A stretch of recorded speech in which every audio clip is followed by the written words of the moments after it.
Tabloid journalism has always been a tough fight. If you get caught, you go to jail, but if you don't, you get a Pulitzer Prize. And for decades, Rupert Murdoch was the bare-knuckles champ. What's created him could destroy him. But thanks to the phone hacking scandal, his empire is crumbling now, and there's worse to come. It's not just a story about journalists behaving badly, not just the most powerful news organisation in the country, but also the most powerful police service and the most powerful political party. All of these behaving wrongly. I'm Anne Ray MacDonald, and this Doc Zone dishes the dirt with scandal inside the Murdoch empire. Mr. Murdoch, sir. How did it come to this? Mr. Murdoch, Chris Raisin from Channel 10. Mr. Murdoch, what's your first priority? We have nothing to say at all. Please. Mr. Murdoch, what's your first priority? Rupert Murdoch and his son engulfed in scandal. How did the owner of the Fox network, the Fox News Channel, the movie studio, the Wall Street Journal, and a legion of media entities around the world come to be haunted by a teenager who would cast contempt upon him, usher in the most humble day of his life, threaten his empire? The Millie Dowler story was what changed the whole universe of the phone hacking scandal, from one that was centered around politicians and celebrities to one where it was a 13-year-old girl who was kidnapped and then later killed, and you had this news empire trying to profit from that. And I think that that's what absolutely turned the whole thing into a complete nightmare for Rupert Murdoch. Mr. Murdoch, at what point did you find out that criminality was endemic at News of the World? Endemic is a very wide-ranging word.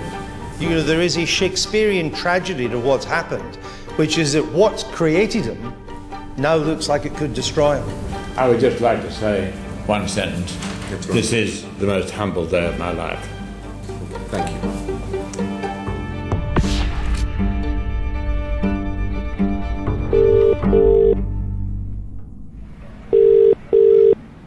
Please leave your message after the tone. Hi, love. I was just phoning to say that I'm going to be late home from work tonight. Just calling with regards to the job. Britain is still coming to terms with a scandal of almost Watergate proportions. I'll be fine about the kids, but I'll be seeing Lauren tomorrow. Voicemails hacked by the thousand. Messages like these. Daddy, can you tell us what time you're coming back from work? Innocent and intimate.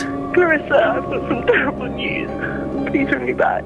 Stolen and ground into stories for the largest selling paper in the country, a Murdoch tabloid called The News of the World.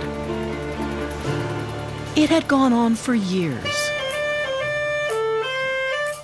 But when it was revealed Millie Dowler's phone was hacked, everything changed in a hurry.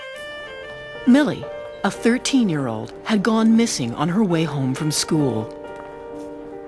For weeks, the nation was transfixed. Millie never returned home. She was murdered.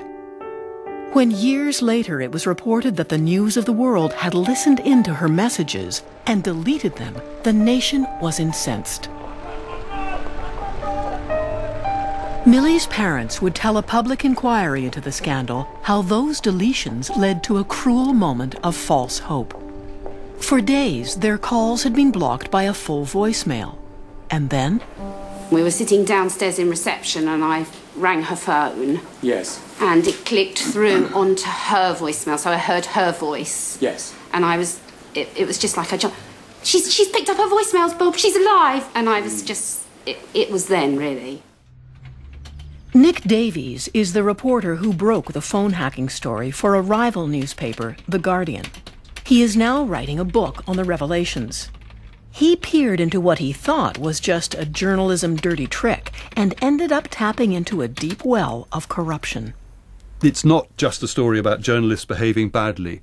It's a story that immediately by fluke takes you into not just the most powerful news organisation in the country, but also the most powerful police service in the country and the most powerful political party. And in all of these, you find them behaving wrongly, illegally, immorally. There have been more than 30 arrests of journalists and top executives, including Rebekah Brooks, Rupert Murdoch's chief executive in Britain. and Andy Coulson, his former editor and later spokesperson for Prime Minister David Cameron. What happened today, Mr. Coulson? 3 police investigations chase evidence of phone hacking, computer hacking, and police bribery. And politicians who once genuflected before him now snap at his heels. Murder victims, potentially terrorist victims, having their phones hacked into. It is absolutely disgusting. Top policemen have fallen on their swords. Informed the Palace of my intention to resign as Commissioner of the Metropolitan Police Service.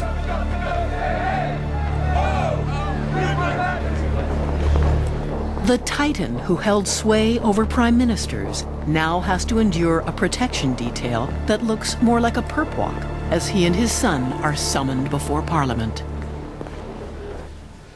Mr. Murdoch, do you accept that ultimately you are responsible for this whole fiasco? No. You're not responsible. Who is responsible? The people that I trusted to run it, and then maybe the people they trusted. For an explanation of how to distribute a message. That fateful day, July 19th, 2011, was a long time in the making.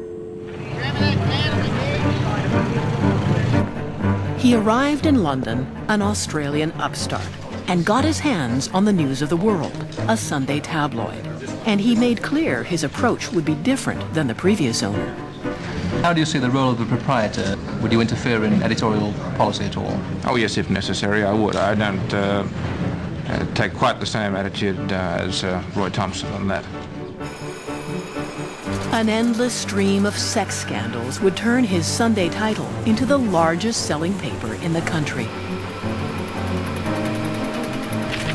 And then he picked up an ailing paper called The Sun and turned that into Britain's largest selling daily. In the end, he would own 4 newspapers and a share in its first satellite television station, Sky Television. He would become wealthy, influential, and controversial. One of his early editors, Kelvin Mackenzie, is a Fleet Street legend and an ardent supporter. The reality is, decent guy, and because he's successful, people who are by and large unsuccessful dislike him intensely. He's a pretty rounded guy. I mean, compared to a lot of people watching this documentary, he'll be a lot more rounded than they are, sitting there grinding their teeth and gnashing away, you know. With the News of the World, the well-rounded guy proved his common touch, and the stacks would become the building blocks of the worldwide empire. Tabloid journalism is in his veins. He likes the short sentences, the pithy headlines. And there are 2 currencies in the Murdoch organisation. One is money, the second is gossip. And Rupert Murdoch loves gossip. And he knows how to use it. Catch bishops, politicians, or celebrities in the wrong bed, and you can sell a lot of papers. The tabloid term for this is monstering. And monstering can also be a powerful political weapon. Reward and punishment is how this company works, and that's what newspapers are for him. They are the means with which you reward and which you punish. If you do what I want you to do, I will reward you, and it will be a meaningful reward. And if you don't do what I want you to do, I'll punish you, and it will really, really hurt. Labour MP Chris Bryant understands the formula. Hi there, it's Chris Bryant. Leave a message after the tone and I'll try and get back to you. Many thanks, bye. I think it was pretty standard practice for anybody who got in the way. Bryant got in the way, in a big way, at this 2003 parliamentary committee hearing when he got Rebecca Brooks, then editor of The Sun, to admit to a crime. Do either of your newspapers ever use private detectives, ever bug or pay the police? We have paid the police for information in the past, and it's been... It's illegal for police officers to receive payments. No, we don't. As I said, within the law. Andy Coulson, who was sitting beside her, tried to say, but only within the law. And I pointed out, but it's a criminal offence. It's corrupting a police officer, suborning a police officer. So I then tried to get other newspapers interested. Hardly anybody even bothered to run the story. And I kept on trying to raise it. But, you know, there comes a point at which you feel as if you're banging your head against a wall. And, of course, then 6 months later, Those two newspapers did me over good and proper. They hacked my phone and they ran some pretty hideous stories about my sexuality. He got monstered. As a former vicar, a gay politician, and most importantly, a critic, Bryant was tailor-made for the Murdoch tabloids. Murdoch likes to cultivate the sense that he knows more than you know and that he has information that he can use. So, on any number of occasions, he will have said to me in reference to somebody, he says, we have pictures of him. In other words, the implication is we have pictures of him in some kind of compromising situation. And the storehouses for such information were his tabloid newsrooms, where they traded in compromising situations, a trade that inevitably led to phone hacking. According to former features editor at the News of the World, Paul McMullen, who now plies a different trade. In the early days when mobile phones went digital, people didn't have codes. So it was something anyone could do. It was something that you could do to your girlfriend's phone or your girlfriend could do to your phone. And I was shown how to do it by a teenager because all the kids at school were doing it.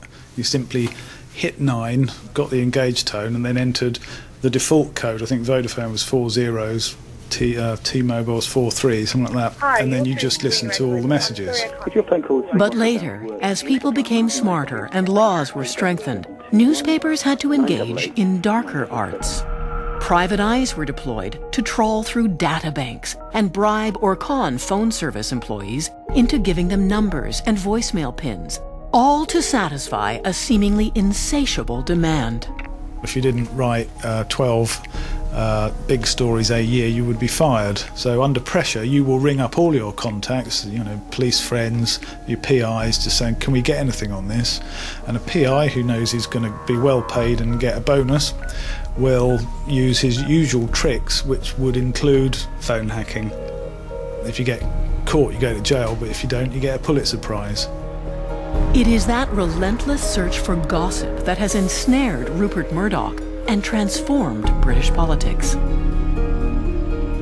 Police inquiry into the News of the World starts almost with a fluke. And like many a tale, it begins with, once upon a time, there was a handsome prince.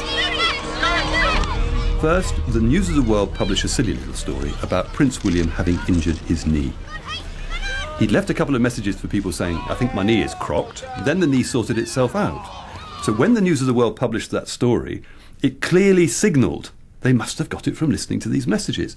And a newspaper with the power and political and police connections of the News of the World would probably have sailed straight through that problem if it hadn't been for the fact that it was the royal household. If the royal household are complaining, we'd better jump to attention and look. And they did. And their investigations led them to the newsroom of the News of the World and the then royal correspondent, Clive Goodman. He and Glenn Mulcair, a private eye employed by the paper, were arrested. Mulcair and Goodman, in 2007, pleaded guilty to listening in to the prince's messages and a handful of others. And everyone else at the newspaper professed innocence. Former editor Rebecca Brooks and then editor Andy Coulson. Both would claim they knew nothing about the actions of one rogue reporter. But the former features editor tells a different story.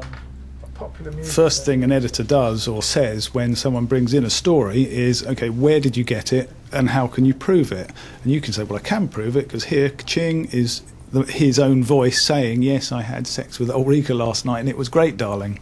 So that's why the editors loved it so much, because they knew they couldn't be sued. Despite denials, Andy Coulson, the editor, would resign. But both he and his employer would steadfastly deny that phone hacking went beyond the rogue reporter and the private eye. And the police came to their rescue. Despite the evidence, they decided to close the investigation. The case might have ended there had Nick Davies of The Guardian not bumped into a senior policeman at a social function. I simply casually asked him. In the trial, when Goodman and Mulcair came up, there were only 8 victims named. is that really all there was? And he said, no, thousands. And thousands I hadn't dreamed of. And so that was a very strong incentive to try and dig a little more and find out what really was going on. If Mulcair, the private eye, had hacked into thousands of phones, the question was, why were the police not informing more victims and taking further action? The answer to that question lies in the political shadows. The government, they could do anything. The phone hacking scandal that has consumed Britain has its origins in dark recesses of politics, where deals were done with Rupert Murdoch over 4 decades. We believe in a sound defense policy of the kind. The deal-making began in the late 70s, when the Iron Lady was given a helping hand, when Britain's largest daily threw its support behind her. Mrs. Thatcher's Tories won the next 3 elections, all with Mr. Murdoch and his papers by her side.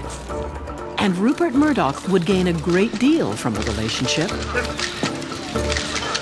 In 1981, 2 years into Thatcher's first term, he was allowed to circumvent monopoly rules and buy 2 more papers, the Times and the Sunday Times. Harold Evans was editor of the Sunday Times. He watched Murdoch break all promises about editorial independence.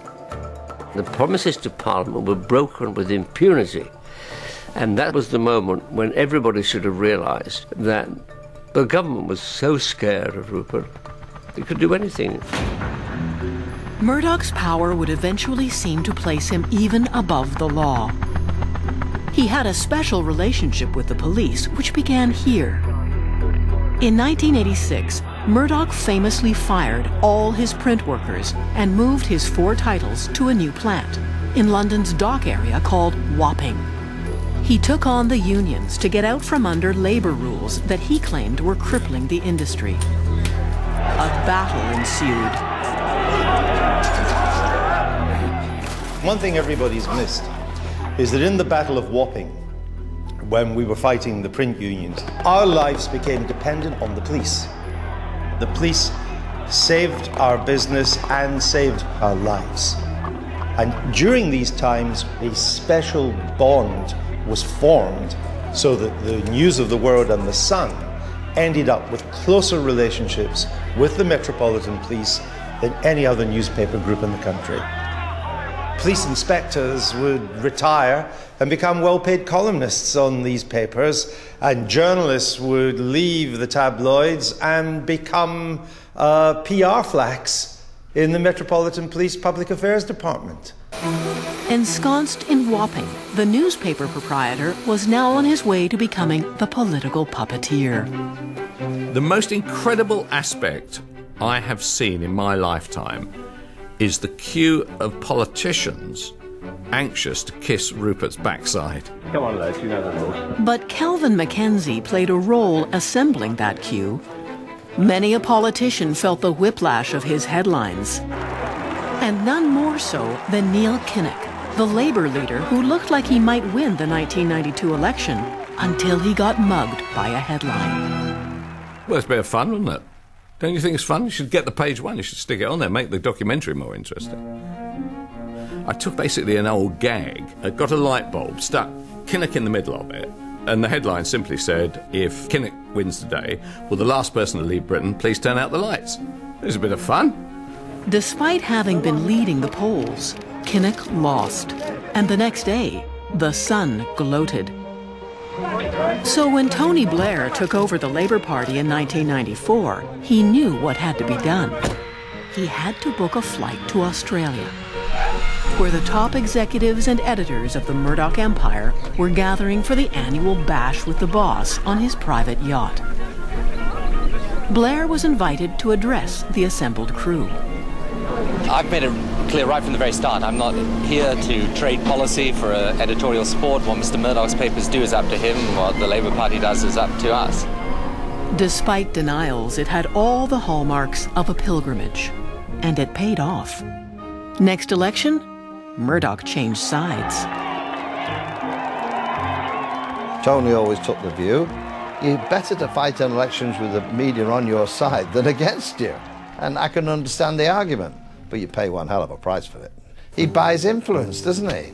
Influence that can change media laws. And the Blair government did exactly that. They reshaped the law so a press baron could also own a TV station. And they dropped foreign ownership rules. And it all helped consolidate Rupert Murdoch's position at the center of British political power. A position that largely went unchallenged. Until a journalist started worrying a phone hacking story, worrying why, if there were thousands of victims, the police only named a handful. I slowly began to accumulate material, and I discovered that one of the victims who had been named in court, a man called Gordon Taylor, who's from the football world, he was suing the News of the World, and I tried to keep on top of that.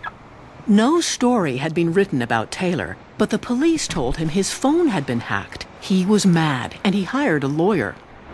He chose Mark Lewis, an unheralded provincial lawyer who suffers from multiple sclerosis, to take on a global media titan. It would turn out to be a smart choice. The line that was being pursued by News International was quite clearly rogue reporter. I might have had a wry smile to myself that what they were saying to the public wasn't what I knew to be the case. He could smile because in his campaign to take on News International, he first sued the police to find out what evidence they were sitting on. And he was given proof that destroyed the rogue reporter defense.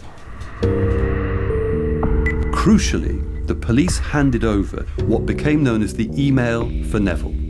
This was an email from a junior reporter who was sending the transcripts of about 35 intercepted voicemail messages to the then chief reporter of the News of the World, Neville Thurlbeck. And that clearly showed the intimate involvement of at least 2 News of the World journalists in handling messages that had been intercepted illegally from Gordon Taylor's phone. And that completely contradicted the official version of events. Morning. The email would thrust James Murdoch, Rupert's son, into the scandal. He had just taken charge of European operations when he made the fateful decision to settle the case with a huge check. He denies it was hush money, but if money talks, the settlement speaks volumes. We got, including the legal costs, etc., something like £725,000. It wasn't just a record. It smashed all records. By comparison, the previous awards of damages for invasion of privacy for non-published stories had been in the region of £3,000, £10,000, £15,000. So this was off the scale. It was an enormous sum. Under the settlement, Gordon Taylor's lips were sealed. Any evidence of criminal behavior at News International would be kept secret. But The Guardian got hold of the story and in a front-page splash exposed that the company was paying hush money and that there were thousands of phone hacking victims. It was an assault that was immediately met with a stunning counteroffensive. First, the police took issue with The Guardian's revelation of thousands of victims. Their potential targets may have run into hundreds of people, but our inquiries showed that they only used the tactic against a far smaller number of individuals. The Met would also bulk up by hiring a new press consultant, Neil Wallace, formerly the deputy editor of the News of the World. Rebecca Brooks, who by now had been promoted to chief executive of the British newspapers, also went on the offensive. She wrote to the chairman of the parliamentary committee, pointing out that the paper relied on unnamed sources, that the police contradicted the Guardian story, and accusing it of deliberately misleading the British public. News International attack us in such ferocious and dishonest terms that we have to keep going. Now it's not just that it's an extremely important story, but our own credibility is at stake. Davies was called before the parliamentary committee. He would give the committee the For Neville email that had been used to extract the huge settlement for Gordon Taylor, and which showed more than one rogue reporter knew of phone hacking. Yet in the face of the evidence, the entire Murdoch organization, led by the former editor Andy Coulson, would remain defiant. and I'm absolutely sure that Clive's case was a very unfortunate rogue case.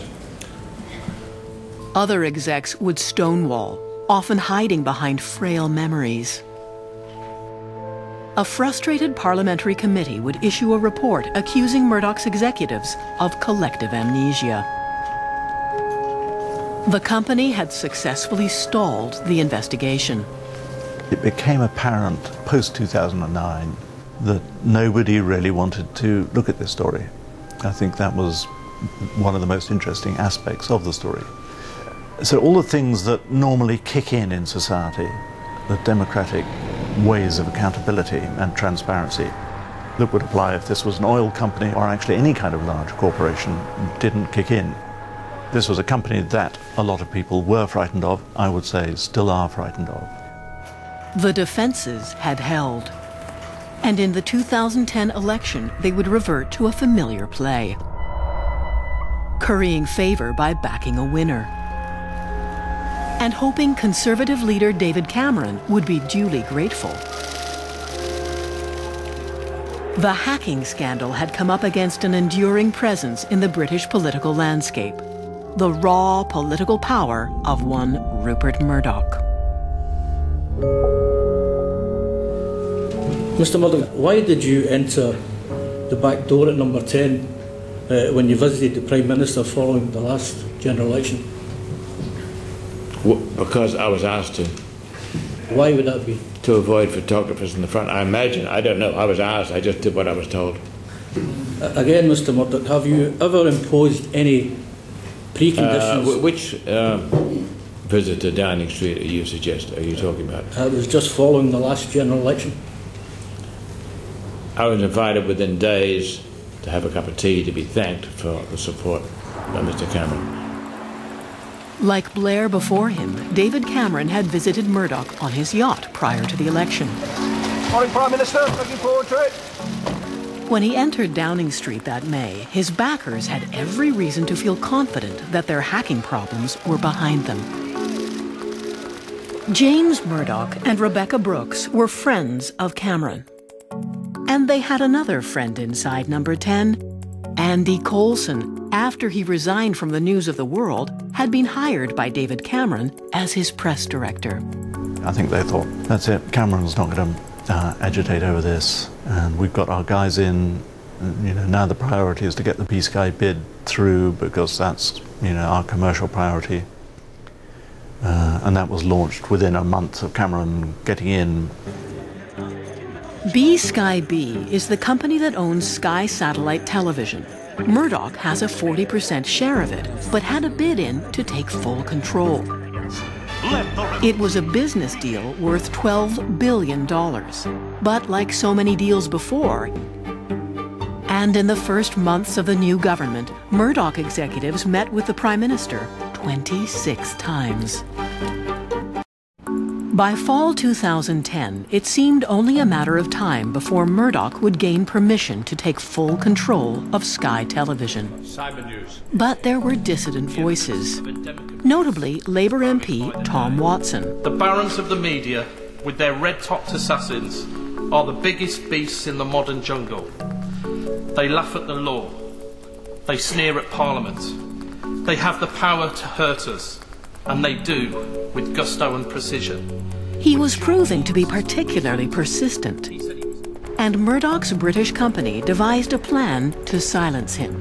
They put the MP under surveillance. I'm laughing about it now. It didn't seem funny at the time, but I'd say the people are outside my flat again. There's that funny man on the motorbike. I think I might have been followed. And colleagues in Parliament would say, who the hell do you think you are? No one's going to put a private investigator on a member of Parliament. And of course it transpires that actually they did hire a private investigator to follow me. So at the time it was very tough. And Tom Watson was not the only person followed and photographed. The lawyer Mark Lewis discovered his family was put under surveillance. These are our pictures of Shelley Lewis, his ex-wife, taken with her permission. But News International has others. I've seen the video of my ex-wife and my daughter was 14, I've seen a video that was found in News International's English offices. They knew exactly what was going on. Instructions had been given to do surveillance.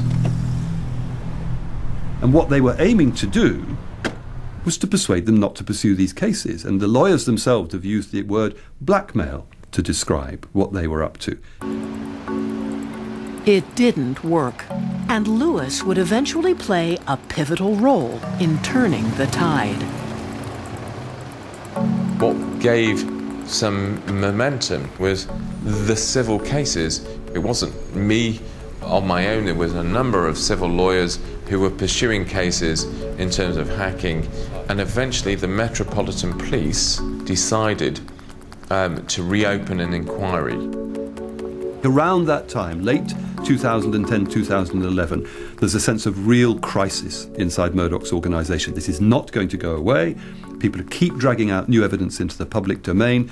We are in serious trouble now. And it's at that point that the Prime Minister's right-hand man sees the same very, very threatening picture and resigns. Sorry to be going, Mr. Coulson.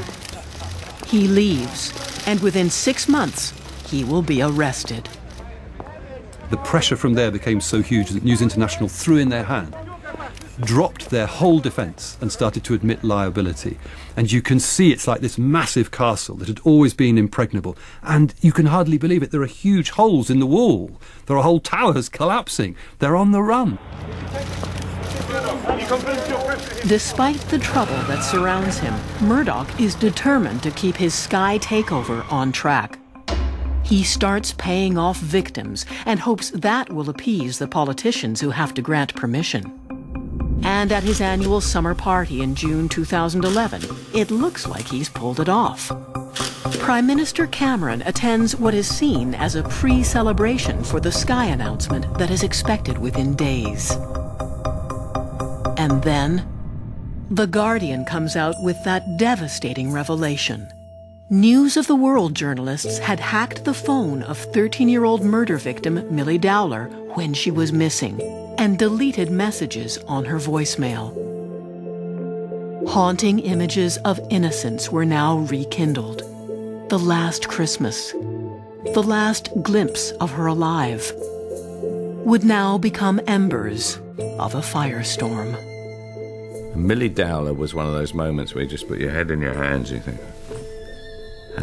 how awful is this? Then, the next week, a torrent of hacking revelations. The families of dead soldiers, the victims of terrorist bombing, other crime victims, even the newly married Duchess of Cambridge, and former Prime Minister Tony Blair and his deputy John Prescott all had their phones hacked. My phone had been hacked into 40-odd times. They hacked my messages between myself and the chief executive, my team, and the messages I was leaving, they were listening to. And in a shocking police embarrassment, Neil Wallace, the former deputy editor of the News of the World, who had been hired by the Met, was arrested for phone hacking. Britain's top cop who hired him had to go. And in a calculated and dramatic gesture, Murdoch closes the News of the World. Hundreds of jobs would be sacrificed in the hope that the Sky deal could be saved. It was a day laden with symbolism. It was the first paper he bought in this country. His first love. Gave him the money to buy the Sun. Gave him the money to then set up Sky satellite television. Gave him the money to buy the independent big city stations in the United States, which then turned into the Fox network. He's had to close it down. Not change it, not sell it, close it. Rupert Murdoch flew in and announced he was there to save Rebekah Brooks. But his power was clearly on the wane. Within days, Rebekah Brooks would resign. Within a week, she would be arrested. And for the first time in Britain, Rupert Murdoch was running out of friends. And suddenly, we'd hit the tipping point. And politicians said, enough. We are not prepared to stand by the organisation that hacks into the messages of missing schoolgirls and the parents of murdered girl or the victims of terrorism. Enough. We're changing sides. David Cameron, who had sought Murdoch's support before the election, now strived to distance himself. And in Parliament, both sides of the aisle were suddenly united in opposing his bid for Sky. And an MP once monstered in Murdoch's papers now had the floor. No other country would allow one man to garner 4 national newspapers, the second largest broadcaster, a monopoly on sports rights and first few movies. America, the home of the aggressive entrepreneur, doesn't allow it. We shouldn't. Amid the furor, Murdoch withdrew his bid for Sky. $12 billion could now be added to the scandal's toll. Virtually overnight, all of these people realize that because of Millie Dowler's hacked phone, he will no longer have the power to reward or punish. His currency is gone, and so he is, in a certain kind of sense, bankrupt. Coming up, the scandal continues. We have not yet got to the bottom of the barrel. By November 2011, the scandal was threatening Murdoch's son, James. He was in trouble because of that £700,000 settlement with Gordon Taylor. MPs wanted to know if it was hush money. His problem was he had told Parliament in July that he had never seen the famous For Neville email and never knew any of the details when he signed that cheque. But that evidence was contradicted by the News of the World editor Colin Myler and its chief lawyer Tom Crone. Now he has been called back to explain himself. Mr. Murdoch, did you mislead this committee in your original testimony? No, I did not. So was it Mr. Crone, a respected lawyer and in-house legal advisor for many years? Yes. And so do you think Mr. Myler misled us as well? I believe their testimony was misleading, and I dispute it. Since then, an email string has surfaced which shows Myler and Crone did inform him of the dangers of Taylor going to court. It reads in part, James, unfortunately, it is as bad as we feared. James claims he got the email, but never read it. I think it's exactly where he was. Murdoch's troubles provided Mark Lewis with a platform to keep pressure on the company. Authority, because the question I would have liked to have asked him, do you think you would still have that job if your surname wasn't Murdoch? The story led the news that night, and it was clear the 2 men his company tried to intimidate were still around, and their persistence was paying off. Lewis would go on to represent Millie Dowler's family. They would receive $5 million in compensation, a third to go to a charity in Millie's name. And there would be more, a personal apology from Rupert Murdoch. He seemed to be genuinely upset, he seemed to be genuinely bothered, he was putting his head in his hands a lot and apologising for what had happened. But the image of Rupert Murdoch and the one that I met are 2 very, very different things. It was like the Wizard of Oz film, that you follow the yellow brick road and actually you find that there's just this little old man at the end of it who's pretending, and the image is much bigger than he is in reality.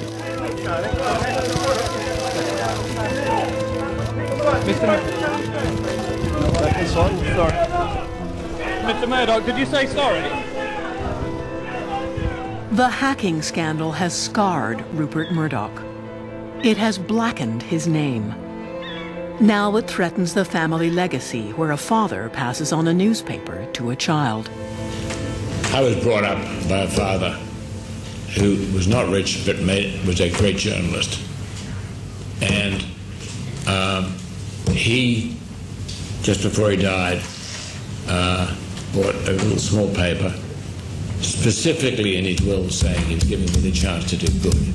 And I would love to see my sons and daughters follow if they're interested. It's devastating in every way. Most importantly, it imperils the basic tenet of his business, the basic dream of his life, which is to be succeeded by one of his children. It's very likely that will not happen now.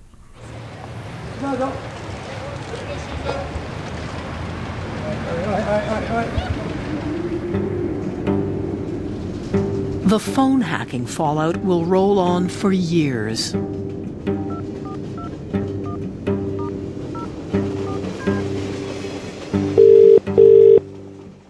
It's almost unstoppable, this process. I know from people who worked either with the private investigators or with the journalists that there was a lot more computer hacking still to come. Some examples of live telephone calls being intercepted, not just messages. And they claim some examples of burglary. All of that remains to be confirmed, but we have not yet got to the bottom of the barrel. In the fallout so far, James Murdoch has resigned his British post and moved to New York headquarters. He is no longer seen as the heir apparent. And it has been disclosed that Rebecca Brooks and Andy Coulson were briefed on widespread phone hacking as early as 2006. And mixed messages emerged from headquarters at Wapping. For years, they stonewalled inquiries. There were even attempts to destroy evidence. Yet, in February, an internal investigation resulted in the arrests of 10 Sun journalists for police bribery. And in the midst of it all, Murdoch successfully launched a Sunday Sun to replace News of the World. A message that the man who has pulled the levers of British politics for 40 years is not going quietly. But he has lost ground. And on the street and in high office, they speak of the Murdoch Spring. It's absolutely the British Spring. There was this recognition that the politicians and the media and law enforcement were all sort of in cahoots with one another. And the British people were played the fool, and so it was an unbelievable turnaround. Who the hell's going to trust him now? I didn't before, and I certainly don't now. And there's an awful lot more with me now than there was 2 years ago. Bye-bye, Murdoch. And thank God, make a better democracy in Britain.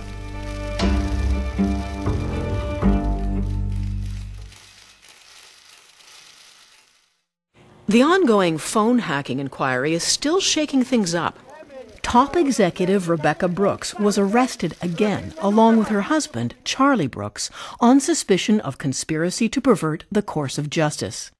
And Neville Thurlbeck, former News of the World chief reporter, was also arrested again on suspicion of intimidating a witness and encouraging or assisting an offence. For more on this fast-moving story, cbc.ca/DocZone. I'm Anne-Marie MacDonald. Thanks for watching.